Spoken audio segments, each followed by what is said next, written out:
ഞാനിപ്പോൾ ട്രെയിനകത്താണുള്ളത്. ഇവിടുത്തെ ട്രെയിനൊക്കെ പറഞ്ഞു കഴിഞ്ഞാൽ വളരെ നീറ്റ് ആൻഡ് ക്ലീൻ ആണ്. അതുപോലെ തന്നെ പിന്നെ 2 തട്ട് 2 ഫ്ലോറാണ് ട്രെയിൻ സെൻറ്റ് പീറ്റേഴ്സ്ബർഗിലേക്കുള്ള. അപ്പോൾ നമുക്ക് ഓരോരുത്തർക്കും ഓരോ കമ്പാർട്ട്മെൻ്റ് ഉണ്ട്. നമുക്കതിൽ എല്ലാ ഫെസിലിറ്റീസോടും കൂടിയുള്ള വളരെ മോഡേൺ ആയിട്ടുള്ള ഒരു ട്രെയിനാണ്. അപ്പോൾ നമുക്ക് ഇവിടുത്തെ കാഴ്ചകളൊക്കെ കാണാം. അപ്പോൾ ലെറ്റ്സ് സ്റ്റാർട്ട്.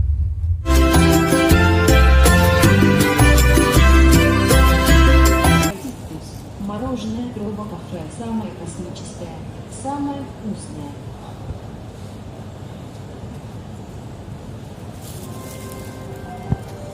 Мороженое удачи.